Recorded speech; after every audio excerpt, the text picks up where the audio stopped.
Senhor Jesus, eis aqui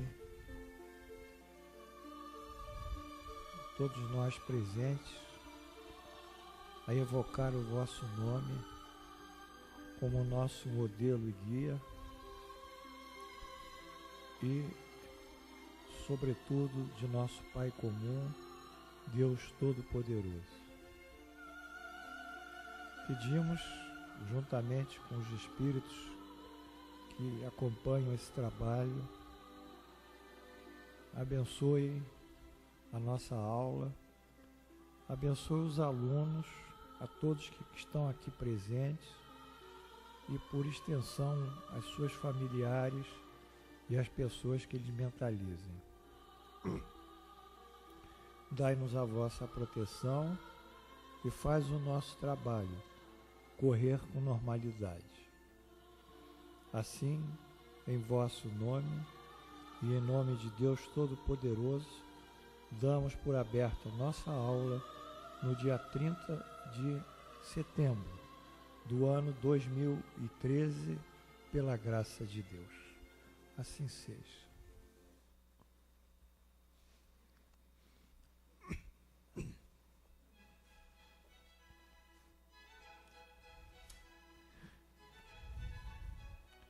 Meu cordial boa noite para todos. Nós vamos apenas recapitular o item, o tema da aula passada, já que ficou uma pergunta em aberto.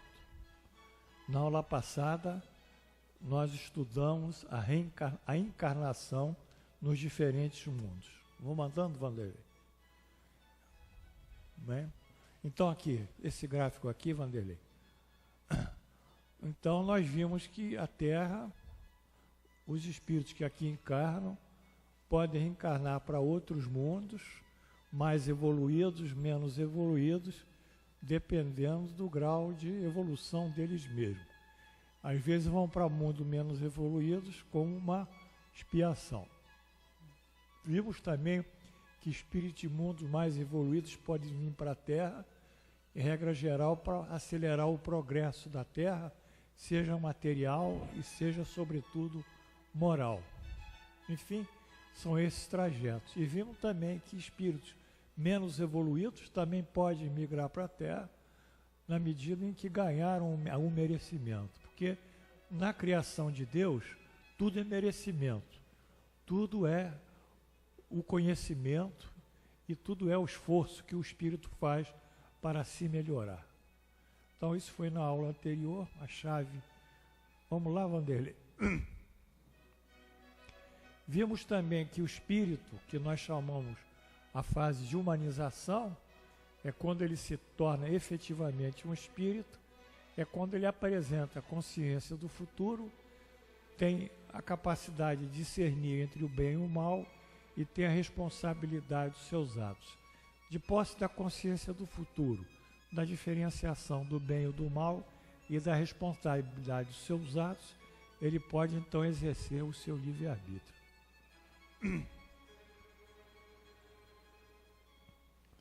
Vou mandando. Paramos aqui. A pergunta 175. Allan Kardec faz os espíritos. A vantagem em voltar a viver na Terra? Respondem: nenhuma vantagem particular, a não ser que seja em missão, caso em que se progride como em qualquer outro mundo. Bom, essa resposta do espírito, dizendo que a vantagem deles voltarem para a Terra a não ser que seja missão, ela se chocou, vamos lá voltar lá ao gráfico dos planetas, mais lá em cima, ela se chocou com essa hipótese, que menos evoluídos vêm para a Terra. Não é? E espíritos que chegaram a uma situação trágica na Terra, que não evoluíram dentro do tempo proposto por Deus, eles vão para esses mundos. Se chocou, mas a vantagem dos mais evoluídos seja só em missão, isso houve uma certa oposição em relação à informação anterior. Vamos voltar então. Ou seja, A missão é aquela dada a um espírito, cuja perfeição superou a necessidade de provas do planeta, em que desta vez, excepcionalmente, encarnará. Então, o espírito ele já cumpriu suficientemente todas as provas, todas as exigências, todas as necessidades reencarnatórias naquele planeta. Tudo se passa como um estudante que, tendo alcançado a graduação em dado curso universitário, volta à mesma faculdade. É exatamente isso. Mas, nesse caso, não é para aprender, e sim ensinar. Não obstante, a tarefa de ensino, do ensino desse espírito mais evoluído, irá apresentar seus percalços e dificuldades. É nesta condição que reside o novo inédito teste que irá passar. O bom êxito da missão torna-se para si fator de progresso. Então ele vai ter outro grau de exigência, agora como um professor. Regra geral, os missionários têm por objetivo acelerar o progresso moral da humanidade terrena. Nós diríamos revelação morais que aceleram o progresso e revelações científicas que também aceleram o progresso, trazendo novas revelações, novos conhecimentos. Ou então esses mesmos missionários dão exemplo de renúncia, abnegação e caridade. Então nós temos uma série de espíritos superiores que encarnaram na Terra. Se voltarmos fizermos algumas conjecturas, veremos que São Tomás de Aquino, São Luís, que foi Luís X da França, Joana d'Arc, enfim, e outros tantos espíritos no nosso século XXI, Mahatma Gandhi, Luther King, foram espíritos que sofreram, mas que deram já um grau de missão para a colaboração na Terra. Não estamos falando nem dos avatares, que são espíritos puros, que é o caso de Jesus, é o caso de Senhor Krishna, é o caso de Buda. Não, estamos falando de espíritos mais superiores, que vêm do mundo superior. Então eles vêm para o mundo superior com a missão de melhorar a Terra, de sanear. Como, por exemplo, o grande médico e filantropo Albert Schweitzer, que era um médico maravilhoso, um homem muito culto. Ele tinha nascido na Alemanha e ele migrou para a África, para o Gabão, onde ele criou uma missão própria dele, de atender aquela pobreza, aquele sofrimento. Temos também o exemplo de Madre Teresa de Calcutá, que não quis ficar presa a um mosteiro, enfim, reclusa, ela se deu ao mundo. Então são esses espíritos que vão servir de mundos superiores e realmente não é mais factível a Madre Teresa voltar à Terra, não há o porquê, mas são esses casos exemplares.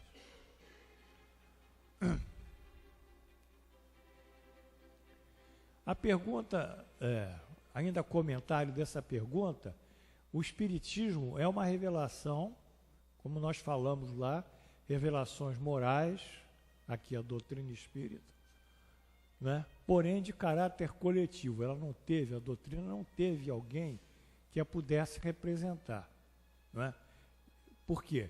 Porque seus reveladores foram os espíritos superiores, foi uma comunidade de espíritos, foi o que nós chamamos, foi um ser coletivo, tendo como instrumento outro espírito superior, sim, encarnado, que é Allan Kardec. Então Allan Kardec, como espírito superior, ele serve aos espíritos superiores para revelar as informações de uma coletividade de espíritos que vai formar a doutrina espírita.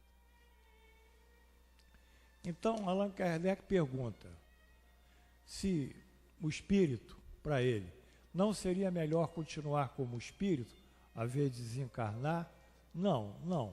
Permanecer-se-ia estacionado. O que se quer é avançar para Deus. Então, a lei do progresso, ela impede que o espírito fique parado. Mesmo que ele não queira, a lei do progresso o impele, mesmo contra a sua o seu desejo. Então, por quê? Porque tem que avançar para Deus. O objetivo final dos nossos espíritos é nos aproximarmos de Deus. Nós estamos aqui por causa de Deus e voltaremos para Deus que nos criou. A pergunta 176. Os espíritos, após terem encarnado em outros mundos, podem encarnar na Terra sem aqui jamais ter estado? Ou seja, eles encarnarem em outros mundos e de repente eles vão encarnar na Terra. Claro que pode, porque nós estamos vendo que essa migração transplanetária de espíritos é muito comum. Não é? Vão para um planeta, vão para outro, vão para um mais avançado, como premiação, como mérito, vão para um planeta menos evoluído, como degredo, como castigo. Aí ele responde, sim, ou seja, de outros mundos, da mesma maneira que vós em outros globos. Todos os mundos são solidários. O que não se faz em um, pode se fazer no outro. Essa solidariedade dos mundos, para nós é muito importante, porque nós fomos educados a achar, tem que botar um pouquinho de refrigeração, Amilcar. Nós fomos educados a achar que o extraterrestre vem de uma, sei lá, são diferentes substancialmente da gente. Eles podem ser diferentes na sua forma, no seu parabéns aí, Fabinho, pelo Flamengo, aí está aí presente hoje. Eles podem mudar a sua forma física, mas, ao mesmo tempo, eles moralmente são iguais a nós, seja de que planeta for ou de que galáxia for. Então, essa transição de espíritos de um mundo para o outro é factível, mas dentro desse clima de solidariedade. E nós vamos explicar essa grande verdade.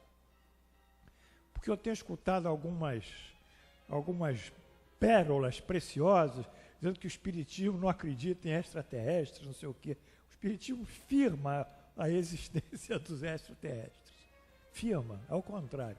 Antes dos discos voadores serem estudados, né? Então os comentários vêm por aqui. Como se vê, as leis divinas são comuns a toda a criação de Deus. Isso é importante a gente saber. Muito embora para nós terrenos estejam ocultas na regência de outros planetas. Essas leis divinas não são claras para nós em outros planetas, mas elas realmente traduzem toda a criação de Deus. Elas são comuns a todos os seres criados por Deus. Não há como fugir desse modelo da criação única, soberana, sábia, inteligente, amorosa e misericordiosa, o Criador Deus.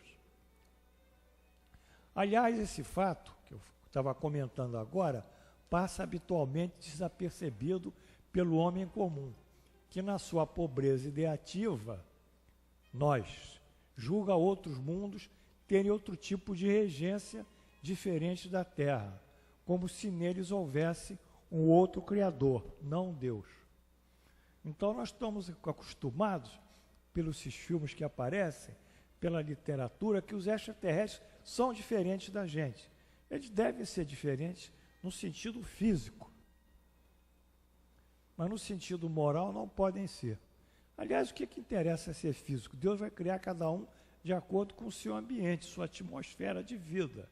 A gente tem bactérias na Terra, que vivem no núcleo da Terra, mais embaixo, que vivem só de nitrogênio. Lá não tem oxigênio. Então elas ganham as calorias dela fazendo a metabolização do nitrogênio. São bactérias chamadas anaeróbicas, né? Elas não precisam de oxigênio. Você conhece também isso. Então, quer dizer, o ambiente vai de acordo com a atmosfera daquele planeta. Pode ser que naquele planeta não tenha água, tenha alguma coisa semelhante. Não importa, mas o espírito não vai de acordo com aquele planeta, porque o espírito é uma criação por todos os espaços galácticos, todo o universo. E o espírito realmente tem que seguir essas leis evolutivas. E a marca dessa lei evolutiva é a solidariedade que existe entre todos os mundos, embora nós ainda desconheçamos. E achamos que também que só os espíritos existem aqui na periferia da Terra, ou seja, nos planos superiores aqui, chamado psicosfera, as cidades espirituais, e não vamos mais além disso. Mas esse mundo espiritual é um mundo que se estende infinitamente, à maneira da criação dos planetas e dos astros do universo. Isso tem que ficar claro.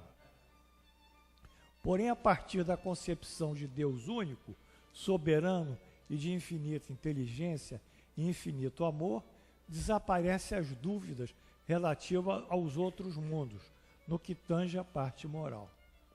Ou seja, Deus só pode ser Deus, que criou tudo. Ele não só criou a Terra, ele criou o universo. E no universo estão inseridos, incluem-se todos os objetos, todos os corpos astrais, né? Todos os corpos siderais. Bom, sobre a solidariedade, nós pensamos uma mensagem de Vicente de Paulo, que está no Evangelho segundo o Espiritismo. Ele marca muito bem isso. Eu queria que vocês atentassem para isso, porque isso é muito importante para todos nós, para a nossa saúde psicológica, a nossa saúde física, a nossa paz interior, nossa prosperidade na própria vida. Nós vamos abrir os nossos caminhos. Então, eu queria que vocês atentassem para isso. Por quê? Olha o que Vicente de Paulo diz. A virtude, a caridade, é a virtude fundamental sobre que há de repousar todo o edifício das virtudes terrenas. Olha aqui. Ele fala na caridade. Mas não é caridade boca para fora. Fora da caridade não há salvação. Salvação é um termo figurado. Quer dizer, fora da caridade nós não podemos prosperar, crescer espiritualmente. Seria melhor. Que parece que salvação, que nós estamos no meio do oceano nos afogando. E precisamos de uma boia que alguém jogue para nos resgatar. Não é isso. Não é salvação, é progresso, prosperidade espiritual, é paz, é virtude. Sem ela, a caridade, não existe as outras. Sem a caridade não há de esperar melhor sorte. Não há interesse moral que nos guie. Porque sem a caridade a gente fica esterilizado. Sem a caridade não há fé. A fé que nós estabelecemos é a fé raciocinada. É a fé que se dirige de uma maneira lógica ao ato de saber por que nós temos fé, porque nós temos uma devoção, porque nós temos esse sentimento íntimo de confiança. E nós sabemos isso pela lógica. Daí a raciocínio, daí a fé raciocinada. Então a caridade vai nos mostrar que a nossa fé ela tem que ser aplicada no sentido de nós buscarmos em Deus as condições de realização de todos esses processos que nós vivemos. Ou seja, há uma caridade sem a fé, que é a caridade filantrópica, a caridade assistencial, a caridade das ONGs. Isso aí não entra nem o aspecto religioso, entra o aspecto assistencial. São distribuídas no Brasil cerca de 30 milhões de cestas famílias, não é isso? Bolsas Famílias. Quer dizer, as pessoas que recebem as Bolsas Famílias não sabem exatamente quem as dá. É o governo que as dá, não é isso? Ou o Estado brasileiro que as dá. Hã? Mas ele não sabe se é um fulano, se é um beltrano. Isso é uma caridade, sim, mas é uma coisa material. A filantropia é uma área assistencial. Então, quando nós temos fé, fé não é mais do que a pura luminosidade que torna brilhante a alma caridosa. Quando nós temos fé, nós sabemos que nós estamos regulando essa caridade em cima das leis divinas. Quer dizer, nós assentamos no nosso carro de vida em cima da estrada das leis divinas. E vamos caminhar nesse sentido, ou vamos viajar. Então, a nossa fé é uma fé que consigna a nossa confiança incondicional em Deus e, ao mesmo tempo, nos dá uma robustez, uma segurança para os momentos de dificuldade. E sabemos, por essa caridade, por essa fé, que nós temos que praticar a caridade. ou melhor, que a caridade está dentro de tudo isso, e daí essa relação da fé com a caridade, né? Bom, a caridade é em todos os mundos a eterna âncora da salvação. Foi por isso que nós pensamos isso. Nós não estamos falando de mundos, do infinito da criação, do espaço sideral, do cosmos, não é? Por exemplo, a gente tem uma galáxia tem 100 milhões de planetas, 100 milhões de astros, de sóis, de estrelas, uma galáxia. A nossa galáxia é a Via Láctea, aqui, ó, que tem assim, ó, parece um leite derramado, láctea de leite, está lá. Quem quiser vai ver aquela substância esbranquiçada, refletida no céu à noite, um lugar que possa ver o céu. É a Via Láctea. Essa Via Láctea tem bilhões e bilhões somados de corpos siderais. Mas é uma galáxia. O planeta tem milhões de galáxias. É inconcebível nós calcularmos qualquer coisa, porque nós vamos chegar aos trilhões, aos quatrilhões, quintilhões, a gente não sabe. Por isso que a nossa cabeça não atinge isso. Mas o que Vicente de Paulo diz é muito claro. A caridade é, em todos os mundos, a eterna âncora da salvação. Então ela é boa aqui na Terra. Se tiver vida em Júpiter, ela é boa em Júpiter. Se tiver vida em Marte, ela é boa em vida em Marte. Isso só é o nosso sistema planetário, não buscando outros sistemas planetários. Então, ela é válida em todo o universo. Ela é válida no mundo espiritual, entre os espíritos desencarnados e entre nós encarnados. É a mais pura emanação do próprio Criador. É a sua própria virtude dada por ele à criatura. Então, Vicente de Paulo diz que a caridade é a expressão mais pura de todas as criações de Deus, que mais chega a nós. E nós temos condições de ter isso.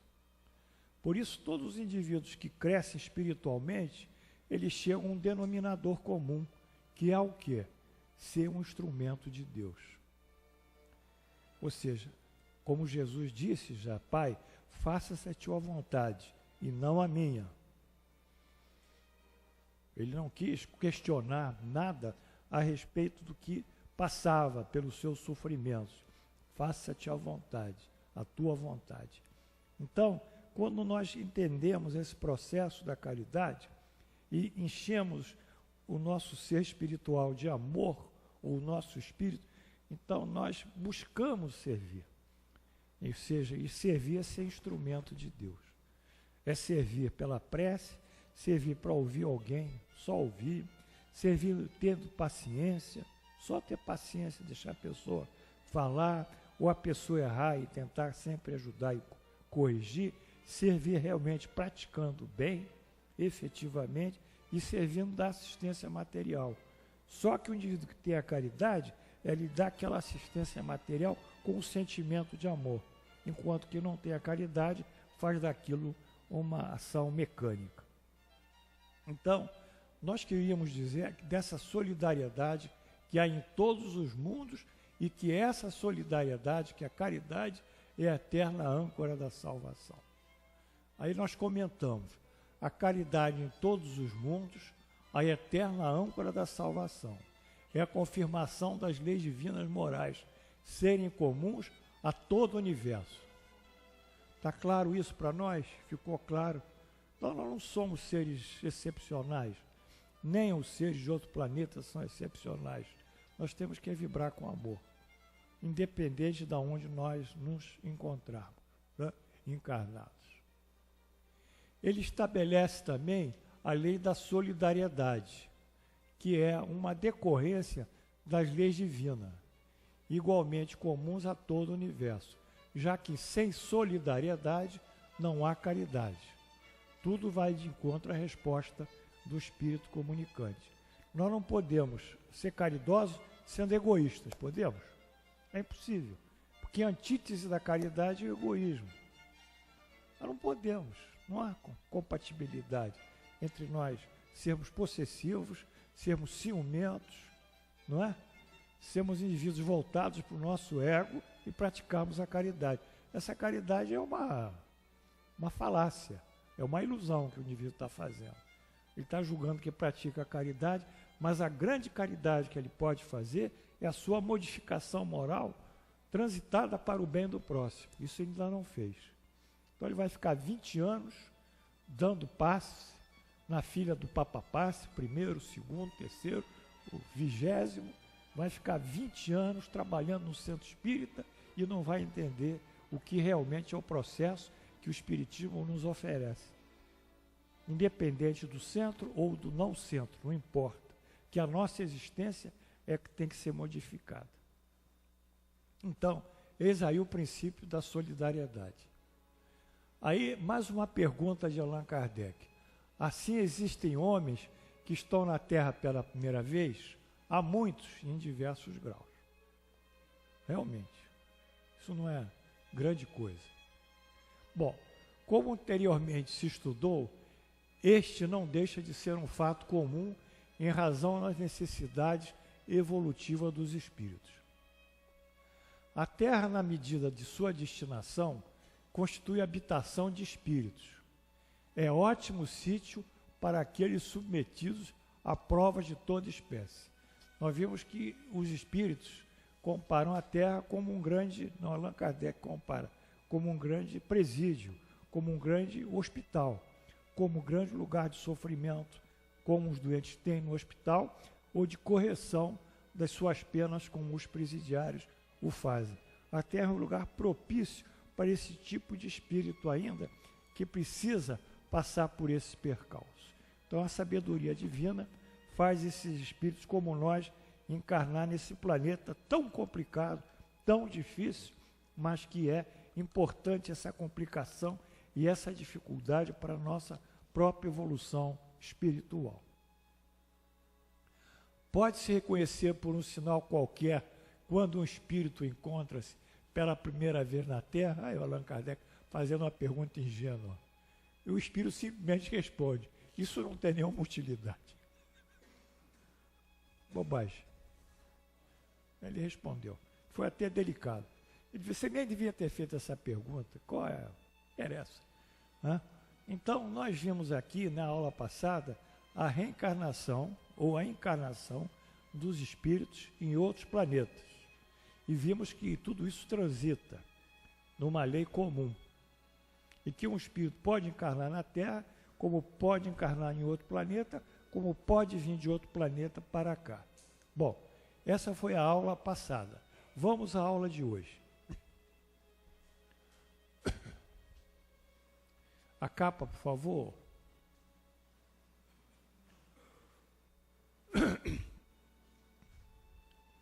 É o retorno ainda da vida corpórea à vida espiritual, quer dizer, a desencarnação. É a vida do espírito que nós estamos estudando. Então, continuando a aula passada, a primeira pergunta que surge é muito boa, é: para chegar à perfeição e à suprema felicidade, o objetivo final de todos os homens, porque nós queremos a suprema felicidade, queremos ter a paz, né? Queremos ter saúde, né? É isso que nós ambicionamos, termos paz e saúde. Isso é fundamental para nós. O espírito deve passar pela série de todos os mundos que existem no universo. Bem, ele quer saber se o espírito tem que transitar por todos os mundos. Aí o espírito responde: não, porque há muitos mundos que se encontram no mesmo nível de evolução, nos quais os espíritos nada aprenderiam de novo. Ou seja, há muitos mundos que são do mesmo nível que a Terra. Então a encarnação desse espírito em outro mundo de nada valeria para ele, porque ele ia sair de uma escola que está no segundo ano do primeiro grau para ir para outra escola que está no segundo ano do primeiro grau. Isso não valeria. Bom, Aí a resposta é dada aqui, dos comentários. Essa questão da ida de espíritos para os mundos, outros planetas, que nós chamamos de transmigrações,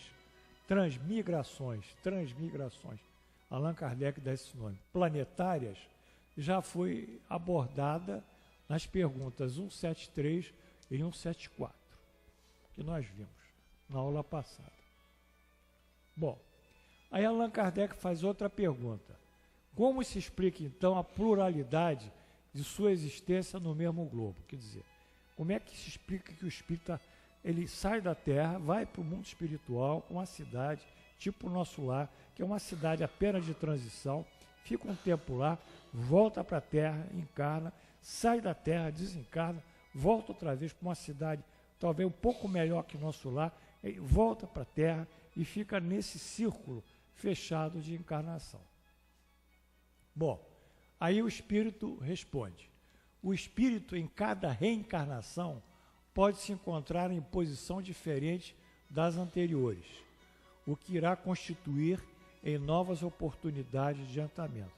Então ele vem numa encarnação na Terra como um chefe, como um homem rico, como um homem poderoso.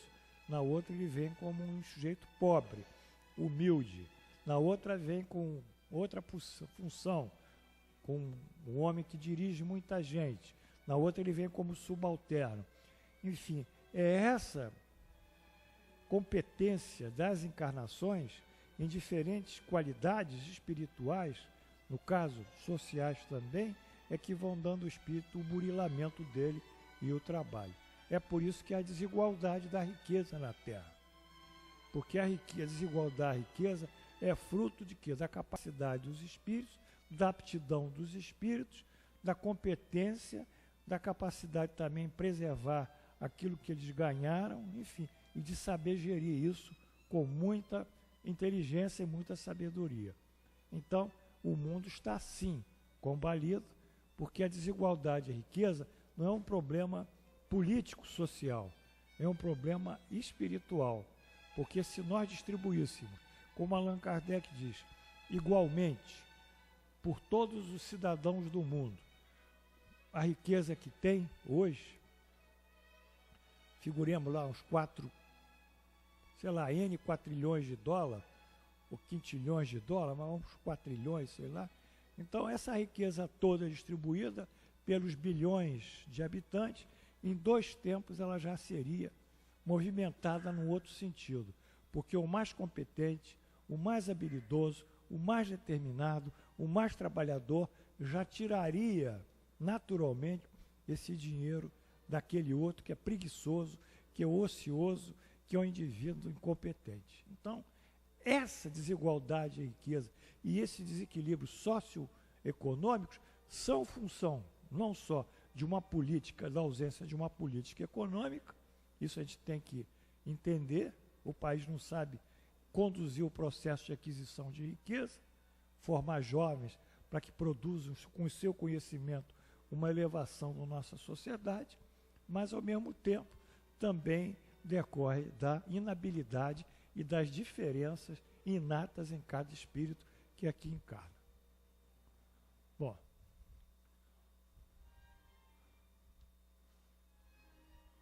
eis aí o processo reencarnatório, chamando para cada vida o meio de evolução, que a reencarnação é uma oportunidade de evolução. Vocês estão proibidos na minha aula de falar mal da reencarnação. Vou falar lá fora, pode falar. Agora, que a reencarnação é uma oportunidade de nós melhorarmos a nós próprios, nós temos que abraçar a vida, abraçar a reencarnação e abraçar os problemas. E os problemas a gente vai rezando, vai resolvendo pela prece, pela oração, pela temperança, pela firmeza. Eles vão sendo resolvidos. É questão de nós trabalharmos esses problemas. A reencarnação é sempre bem-vinda para nós, porque é um sinal, é um meio de progresso. Os espíritos podem renascer com corpos materiais no mundo inferior relativamente àqueles que viveram? Quer dizer, eles vão renascer no mundo inferior. Sim, quando tem uma missão a cumprir, para ajudar o progresso. Então aceitam com alegria as tribulações dessa existência, pois lhe oferece meio de se progredir. Olha aqui, o Espírito respondeu mal isso, incompleto. Sim, quando tem uma missão a cumprir. Quer dizer, do mundo inferior, vão para o mundo inferior, para cumprir a missão e ajudar com as revelações espirituais, revelações científicas, o progresso da ciência e da moral naquele mundo.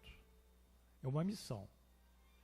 Mas é incompleto, porque ele pode ir para mim, para o mundo inferior, quando? Quando do degredo, quando da punição. Nós vimos isso quando falamos de quem? Da raça adâmica, hein? Lembram disso? Falamos aqui. A raça adâmica foi uma raça tipicamente que foi degradada de um planeta mais evoluído que a Terra. Por isso que alguns amigos meus falam, eu não entendo aquela Bíblia, o Adão, o Noé, em seguida vai gerar a família do Adão, e o Adão já vai gerar o Noé vai gerar os seus filhos, em 3, 4 gerações já todo mundo industrializado, manufaturando coisas lá, construindo, fazendo um trabalho de agricultura. Como é que é possível? É possível. No caso da raça adâmica, só. Não do homem de Neandertal, do Sahelanthropus, dos pré-históricos que vão evoluindo como massa bruta. Mas esses não, já são espíritos mais inteligentes. E eles vieram aqui para acelerar o progresso e formar até o monoteísmo. Então, nós entendemos isso, né? Bom, mas ficou em aberto isso aqui. Né? A questão da missão. Aí vem os comentários. Estou com calor hoje, hein? Não sei se eu estou muito quente, mas estou com calor. Isso é um pedido para o Amilcar. Nessa resposta, o espírito comunicante apenas alude à missão, foi o que eu falei. É incompleta. Muitas vezes, é incompleta. Muitas vezes surge a necessidade de provas ou erros, por erros ou fracasso. Essa resposta foi incompleta, porque muitas vezes surge a necessidade de provas. O que o professor Kardec procura é o que o professor Kardec procura ditar na pergunta que se segue. Ele também não se deu por satisfeito com essa pergunta, ou com essa resposta. Então ele fez uma outra pergunta, para preencher a lacuna dessa resposta. Aditou. Então o que ele fez? Isso não pode também ocorrer por expiação? Aí ele foi claro. Não é só missão. Expiação. E Deus não pode enviar espíritos rebeldes para mundos inferiores? Aí foi claro. Lembrou a raça adâmica. Pá, direto. Porque ele sabia. Houve algum problema, não é? O espírito respondeu de uma forma incompleta. Bom, os espíritos podem permanecer, aí ele responde. Quem responde agora é o espírito, lá de cima. Os espíritos podem permanecer estacionários, mas nunca retrogradam, ou seja, nunca vão para trás, nunca recuam, nunca retrocedem. Tá certo? A aquisição nossa, moral e intelectual, né, Paulão? É um patrimônio nosso. Nós nunca vamos perder o que nós adquirimos moralmente e intelectualmente. Em qualquer encarnação nós vamos ter essa competência ou essa condição inata. Nós não andamos para trás. Nós sempre andamos para frente. Mas a gente pode andar no meio social que é para trás. Ou seja, a gente pode reencarnar na África, que é o meio social paupérrimo, miserável. Mas isso é o meio social, não é o espírito que foi para trás. O espírito foi para a África para, às vezes, até ajudar numa missão. Então, não tem que misturar ou confundir a situação social e econômica de uma encarnação com a própria evolução do espírito. Absolutamente. Bom, eles não retrogradam, quer dizer, eles não vão para trás. Sua punição, consequentemente, é de não avançar e ter de recomeçar as existências mal empregadas no meio que convém à sua natureza. Então a punição que eles tiveram é pegar a vida deles, que eles empregaram mal naquela encarnação, e reencarnar para começar tudo de novo, tá claro? Porque a lei de Deus é linear, ela não abre mão desses princípios, né? Bom, nessa resposta o espírito comunicante completa a lacuna que a gente viu lá da resposta da pergunta anterior. No meio que convém à sua natureza aí, natureza espiritual. Ou seja, por meio subentende-se o sítio reencarnatório, independente de se considerar apenas o planeta Terra.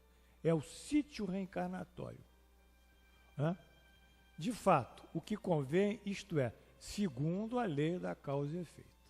Então, o que convém vai de acordo com a lei da causa e efeito. Então, ele vai reencarnar de uma maneira que lhe convém, de acordo com a lei da causa e efeito, e no meio propício à sua natureza. Muito bem. Então, ele pode reencarnar na Terra, mas voltar em outro lugar, né, diferente das encarnações anteriores, que pode ser mais próximo, pode ser mais pobre. Mas nesse caso, ele está falando de uma expiação dele. Então, ele vai viver uma vida mais difícil. Está claro? Vai viver uma vida mais difícil. Por isso que Jesus disse, enquanto há luz, trabalhai. Eu sou a luz do mundo. Depois virá a obscuridão, virão as trevas e não se poderá fazer nada. Enquanto nós estamos aqui na Terra, nós temos que agarrar essa vida aqui e fazer o máximo por ela. É o máximo. Porque enquanto nós temos saúde, e a cabeça está funcionando, o corpo está rígido, nós podemos atuar, então nós temos que fazer o máximo. Porque depois virão as trevas.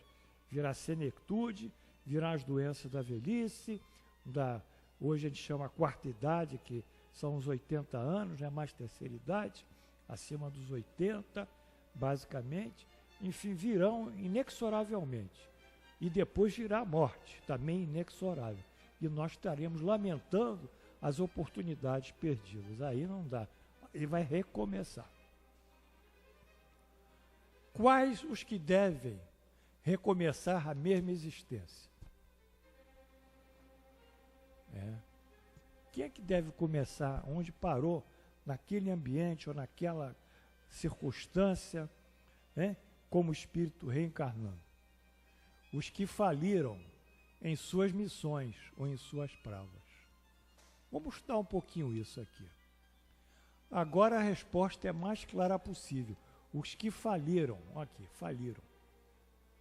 Falir, latim, falere, no caso em questão, ser mal sucedido. Que é isso aqui? É um L aqui, ó. Mal sucedido, que horror. Malograr-se, fracassar. Tá certo, mal sucedido. Tá certo. Em síntese, o espírito fracassou.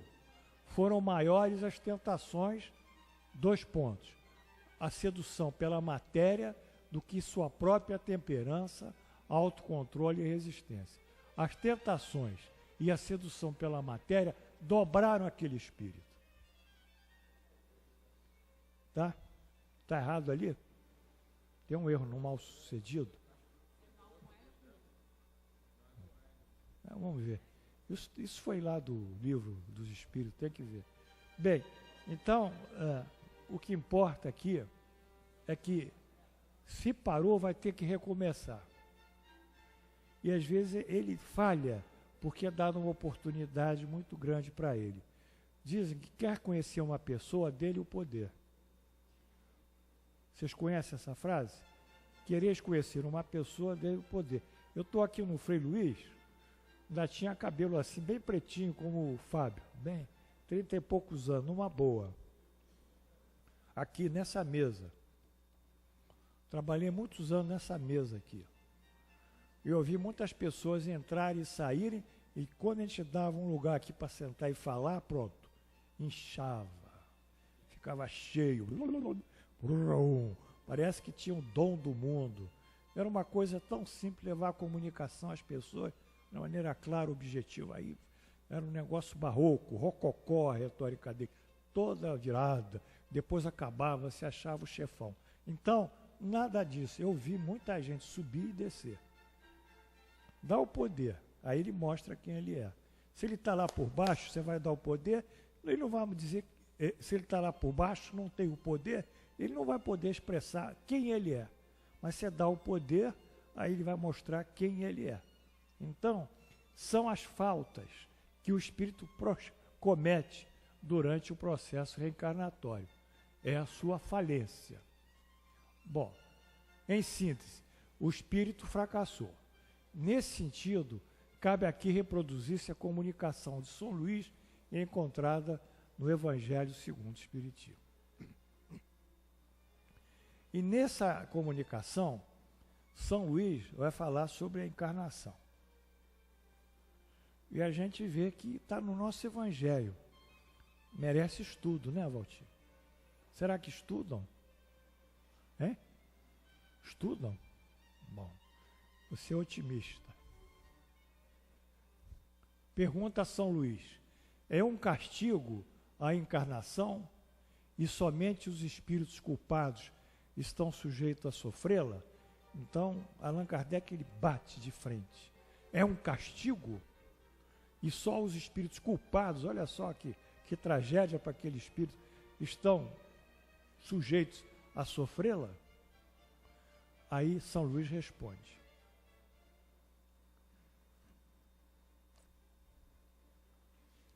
a passagem dos espíritos, cadê a mãozinha, Vanderlei? Bota aí. A passagem dos espíritos pela vida corporal é necessária para que eles possam cumprir, por meio de uma ação material, os objetivos cuja execução Deus lhe confia. Bom, vocês vão pensar, mas que objetivos são esses? Pode ser o próprio objetivo da vida dele, do aprimoramento dele, da qualificação moral dele. Isso é um objetivo que Deus oferece. Não é um objetivo lá de fora de conquistar um cargo, uma função.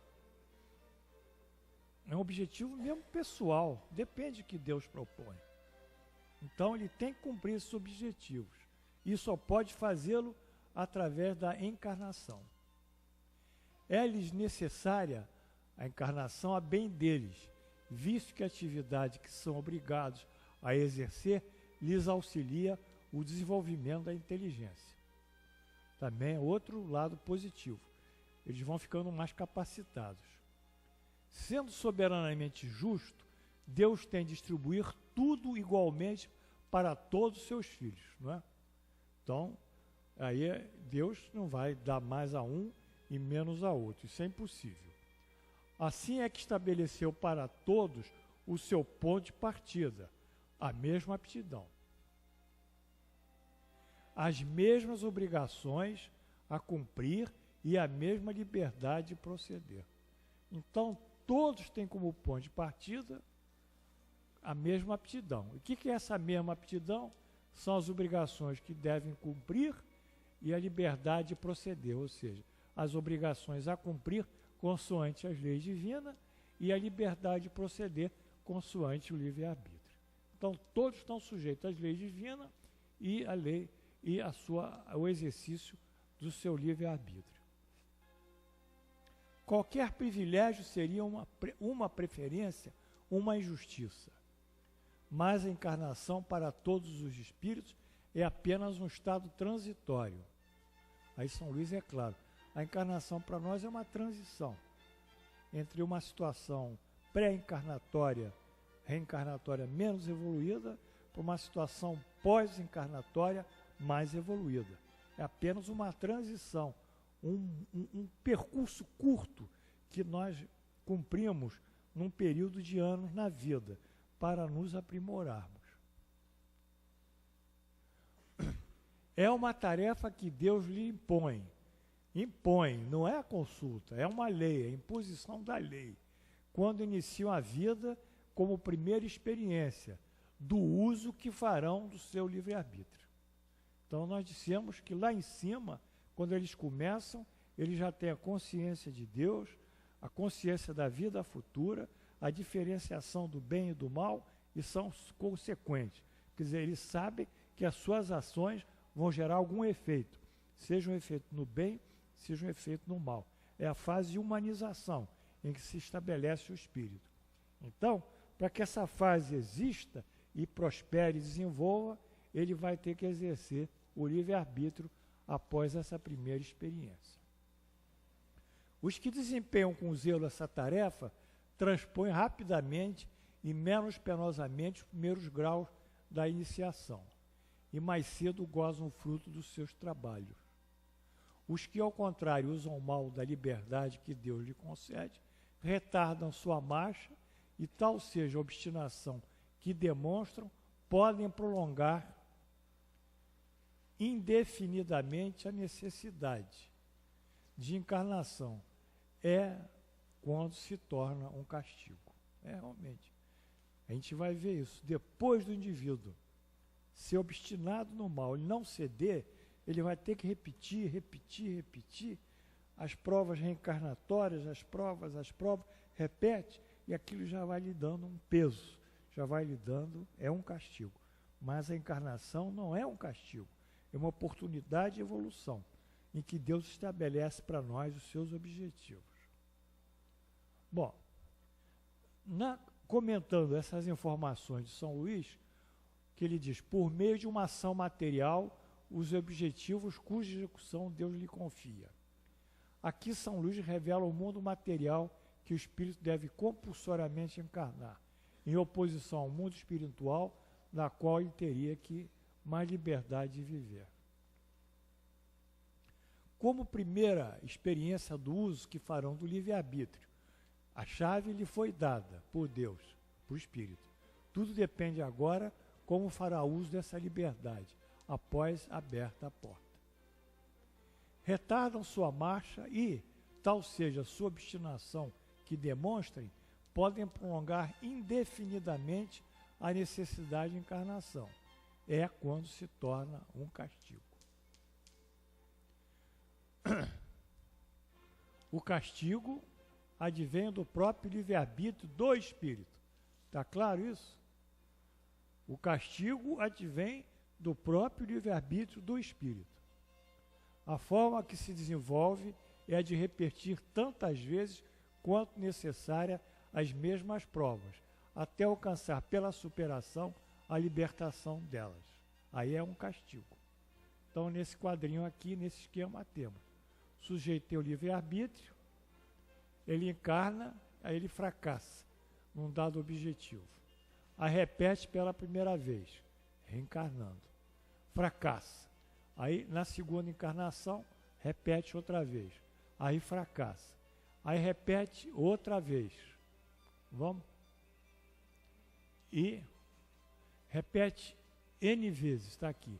Aí fracassa. É nesse momento que esse fracasso constante lá de cima, aqui, Vanderlei, daqui até aqui embaixo, tantas vidas se tornou um castigo. É? Cadeira abaixo? É, não tem dúvida. Então, nós não estamos aqui, o Espiritismo não ameaça ninguém. O Espiritismo não propõe culpas. O Espiritismo não propõe penas. O Espiritismo não propõe circunstâncias que o indivíduo vai ter que passar tragicamente. O Espiritismo propõe uma lógica que nós podemos usar o nosso pensamento para que, através dessa lógica, nós compreendamos a nossa encarnação.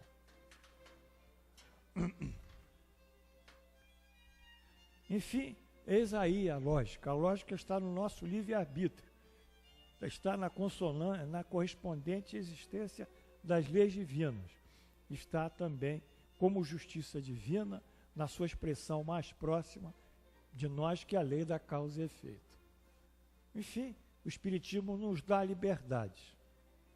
Compete nós usarmos essa liberdade pelo conhecimento que nós adquirimos em bem nosso, mas, sobretudo, em bem do próximo, porque o bem do próximo é o nosso bem. Bom, outra pergunta do Allan Kardec é muito clássica. os seres que habitam cada mundo estão todos no mesmo grau de perfeição? E o Espírito responde, não. Como na Terra, há seres mais ou menos adiantados. Por quê? Essa diferença de evolução, de adiantamento. A diversidade de adiantamento entre os espíritos é mais do que compreensível. A citação da Terra como um planeta cheio dessas diferenças bem ilustra a própria resposta do Espírito. Então aqui tem a nossa Terra, não é? Está aqui o Brasil, está aqui, ó. E nós temos que rezar pelo Brasil para que haja uma inspiração melhor. Mas o Brasil, aqui, os outros países, aqui a Amazônia, etc., Estados Unidos, aqui vem para o lado de cá a Europa, né? Tudo isso tem diversidades de evolução. E essa diversidade que caracteriza a nossa condição de servir a Deus.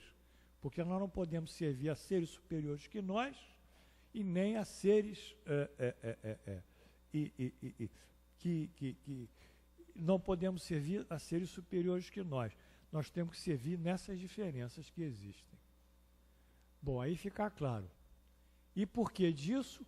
Porque é por meio dessas diferenças o que mais sabe, o que se encontra mais evoluído, necessariamente auxilia, né? Auxiliar o que menos sabe e é menos evoluído. Então o maior tem que dar para o menor. É o princípio da caridade, da solidariedade, estabelecida por Deus como lei. Aqui, ó, servir ao próximo. Dessa forma, aquele que é encontrado atrás pode crescer através do ensino e do exemplo na prática do bem. O ensino é uma coisa, mas o exemplo é mais forte ainda do que o ensino. É mais vivo. Então, eis aí, porque há essa diversidade na Terra de tantos espíritos. 180. Quando passa desse mundo para outro, o espírito conserva a inteligência que tinha aqui? Uma pergunta também estapafúrdia, porque o espírito nunca vai perder nada. Já disse lá em cima, antes, que ele não retrograda. Ele leva a inteligência moral. Sem dúvida, a inteligência nunca se perde, mas ele pode não dispor dos mesmos meios para expressá-la. Isso é verdade. Tudo dependerá de sua superioridade e das condições do corpo que irá adquirir. Então, se a gente pegar uma criança que tem um processo de deficiência mental, ou que tem um transtorno mental muito forte, uma psicose, um indivíduo, a gente vê que aquele indivíduo perdeu, pela sua cabeça, a possibilidade de viver normalmente, ou mesmo que seja muito inteligente, de exercer essa inteligência. Então nós vamos nos preocupar por que aquela deficiência mental existe. Porque existe aquela situação de inépcia do próprio indivíduo. É porque o espírito deve ter cometido na vida passada alguma ação que justificasse, pelo menos numa encarnação, o bloqueio da sua inteligência. O fato dele ser um débil mental, estar num QI mais baixo que o normal, não é? Ou ser um indivíduo limitado, limítrofe, ou ser um indivíduo com um transtorno psicótico, não exclui que dentro dele tenha a ser um espírito superior, quer dizer, intelectualmente competente. Mas aquilo vem, a doença vem como expiação. Hoje o aluno perguntava para mim a diferença entre expiação e prova. Não foi você? Perguntou? Mas ele perguntou se era prova, se era expiação. Eu disse, olha, expiação é um sofrimento que nós não podemos controlar pela nossa vontade. Então o indivíduo é muito rígido, então ele vai fazer uma aventura qualquer e pá, tem um trauma de coluna cervical, fica tetraplégico. Então ele não tem vontade, ele não pode vencer a tetraplegia dele, né? Ele está paralisado no leito, ainda tem que ser entubado, tem que ser alimentado, uma série de situações. É uma vida vegetativa. Mas isso decorreu de quê? Essa tetraplegia? Provavelmente de vidas passadas. Então, de toda forma, ele não pode vencer isso. Isso é uma expiação. Quando nós não podemos vencer uma provação que nos é dada, e aquela provação bate em cima, ela tem o caráter da expiação, do sofrimento. Porém, quando nós podemos vencer aquela provação, por exemplo, nós temos diabetes, tá? Ou nós temos uma hipertensão arterial, nós temos um risco de colesterol, de dar um risco cardíaco, né? Então, nós podemos vencer esses riscos, né, cardíacos, como? Controlando a nossa dieta, fazendo exercício, enfim, nos conduzindo de uma maneira diferente, não ganhando peso, enfim, para controlarmos a nossa vida. Então, aí não é uma expiação. Aí ele vai ter a diabetes dele, mas ele vai controlar aquela glicemia. Aí é uma provação. Então, quando o sofrimento ou a situação de adversidade sobrevém e aquilo depende de nós, isso é provação. Quando nós estamos numa cadeira de roda, somos cadeirantes, isso é expiação, definitivamente é. Então, temos que fazer esse diferencial, porque nós estamos falando aqui. Você fugiu de lá, Vanderlei, do que eu estava falando.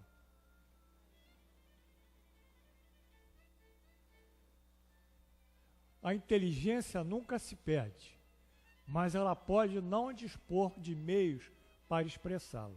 Então ela pode, como nós vimos aqui, ela está bloqueada. Tudo dependerá de sua superioridade e das condições do corpo que irá adquirir. Se ele adquirir um corpo com problemas genéticos, ele realmente vai ter que passar por ela. Allan Kardec, em um livro dos Espíritos, aborda com mais profundidade essa questão quando da influência do organismo. Lê-se o seu corpo sobre o espírito. Então, há um capítulo que Allan Kardec vai tratar mais na frente da influência do corpo sobre o espírito. Tá? Do corpo sobre o espírito. Eis a pergunta. 367. O espírito, quando se une ao corpo, identifica-se com a matéria? A matéria nada mais é do que o envoltório do espírito, como a roupa é do corpo. O espírito, ao se unir ao corpo, conserva os atributos da natureza espiritual. Pode ser uma matéria rígida, pode ser uma matéria doente, patológica, não importa. Os atributos da natureza espiritual são preservados. Vê-se aqui o espírito não perder sua natureza espiritual, os graus de evolução intelectual e moral que nós estamos nos batendo aqui. É o único patrimônio que nós temos. Eu já fui a muitos enterros de milionários. Eu sempre tive a curiosidade de chegar lá do lado do caixão e olhar assim para ver se eu via alguma fortuna. Mas eu olhei ali aquele caixão, não tinha nada. O sujeito às vezes tinha milhões de dólares. Sei lá, não sei se tem bilhões, que eu não cheguei junto dessa gente, mas eu tinha pessoas conhecidas que tinham milhões de dólares. Eu olhei aquilo ali, quase 1 bilhão. Aí eu olhei aquilo, mas não tem nada. Tem tantos imóveis, tem 200 imóveis, 100 e poucos imóveis, mas não tem nada, ali não tem nenhuma escritura. Então, de fato, a vida é fogo, porque a velhice vai arrancar tudo deles, de nós também, mas só não arranca uma coisa: a velhice e a doença, a nossa identidade espiritual e a nossa capacidade intelectual. Mesmo que a nossa cabeça vá tendo algum processo que não consegue expressar aquela inteligência com todo aquele brilhantismo dos nossos anos mais jovens, não importa. Mas, ao mesmo tempo, nós vamos ter que inexoravelmente seguir para a velhice. E a velhice, eu tenho uns amigos que têm 80 anos, eles foram professores titular de todas as faculdades mais importantes, superior, lá da USP, São Paulo, não sei o quê, milhões de galardões, títulos, diplomas, emblemas, academias de medicina, etc, etc. Enfim, e aquilo ali, o cara está com Parkinson. Eu vou visitar ele, Falou, estou com Parkinson, não estou conseguindo segurar esse braço. Falei, paciência. Então, a velhice, ela pega assim, ó, tira tudo que o sujeito materialmente adquiriu, todo o patrimônio dele, e tira junto também todos esses títulos nobiliárquicos ou de, sei lá, esses diplomas. Mas não tira o quê? Isso aqui, evolução intelectual e moral.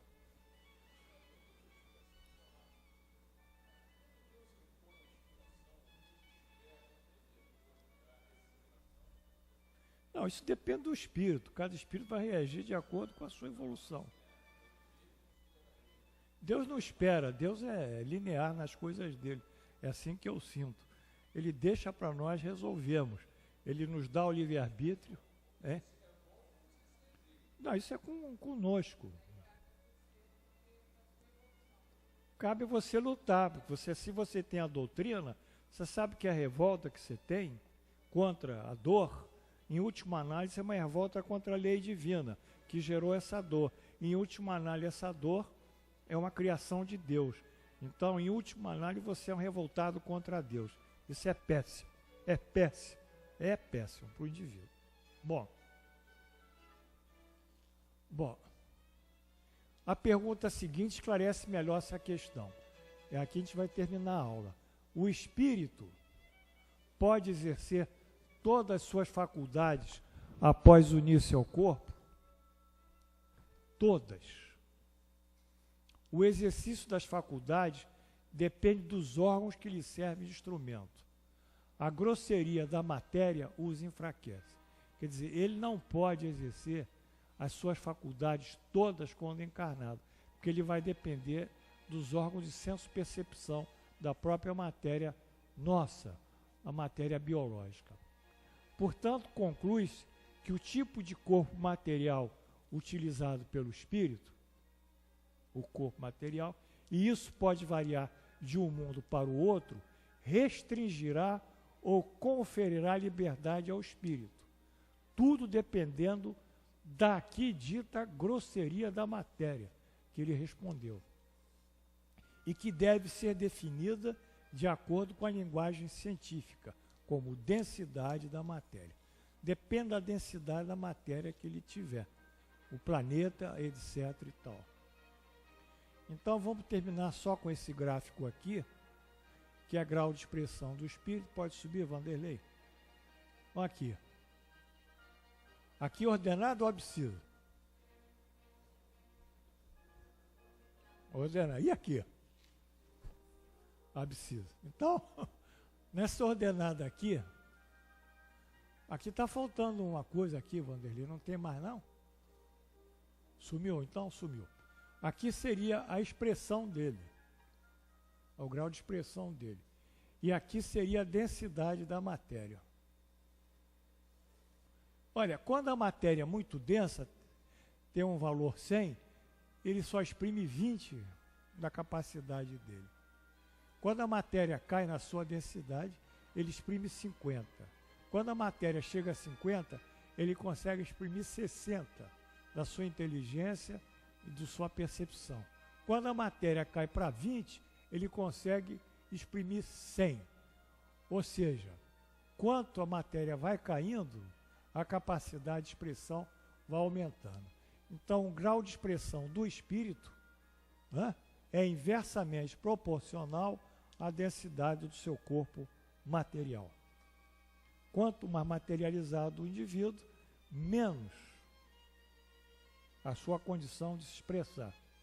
Mas nós vamos dizer que essa materialização depende também dos seus pensamentos, dos seus sentimentos, da sua vontade. Não é unicamente o organismo nosso, né? Enfim, isso nós vamos ver na próxima aula. De toda forma, vocês estão descobrindo que quanto mais nós evoluímos, menos nós estamos sujeitos à matéria e, ao mais ao mesmo tempo, nós temos uma série de percepções novas. Então, vamos terminar aqui, porque pedi aqui a prece aqui para nós.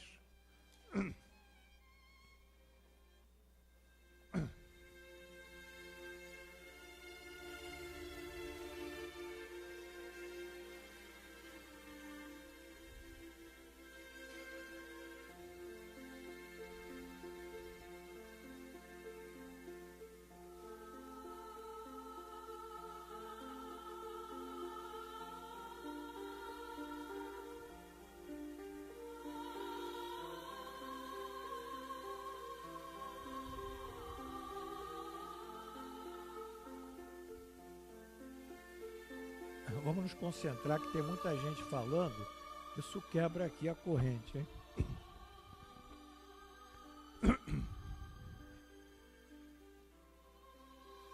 Vamos nos concentrar agora, pessoal. Levanta um pouco o som, Milka.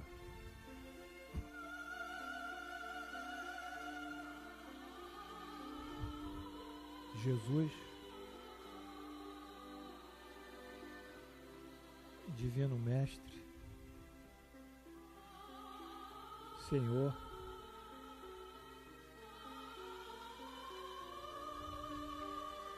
Deus nosso Pai, ao encerrarmos o percurso da nossa aula de hoje, agradecemos a vós a proteção concedida e a capacidade que nos deu de trazer esses conhecimentos a todos os alunos. Pedimos, Senhor, que a vossa bênção se estenda por todos os alunos, que eles possam mentalizar nesse momento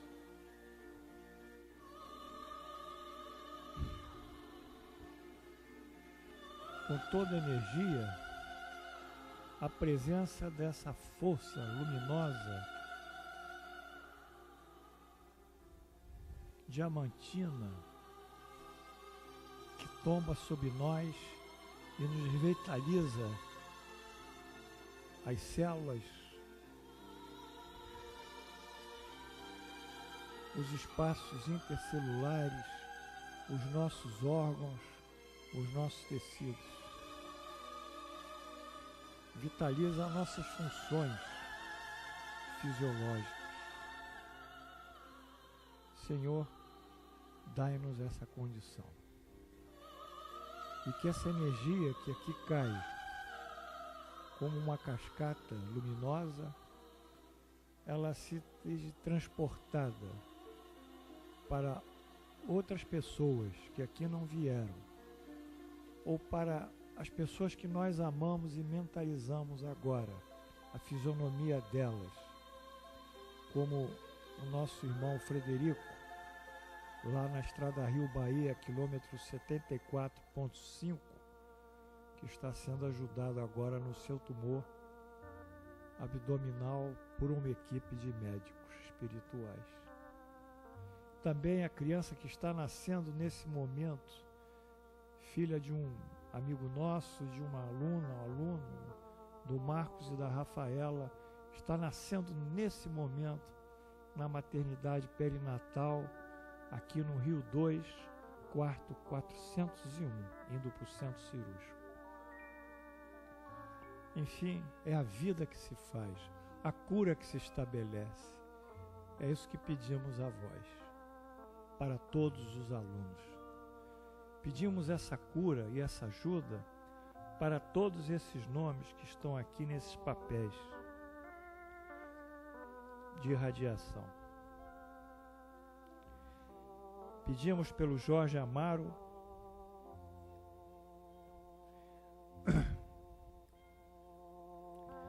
com uma colite ulcerativa, está em crise, que o intestino dele debele essa inflamação.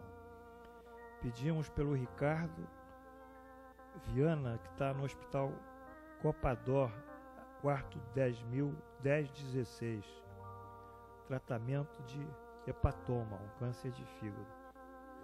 Pedimos pelo Igor de Araújo, que está com problemas na pele, está lá em Curicica. E pedimos, esses problemas, nós sabemos quais são. E pedimos também pela Catarine, que possa se recuperar e se recuperou da retirada da tireoide, que tinha uma metástase. Aqui é agradecimento nosso. E pelo José Mário Galvão, que teve na última sexta-feira um trauma violento por acidente de carro.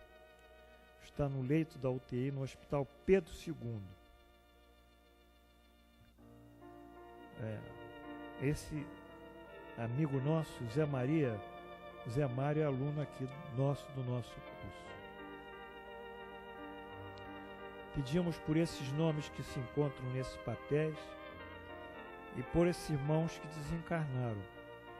O irmão Januário, que desencarnou no último dia 5 de setembro.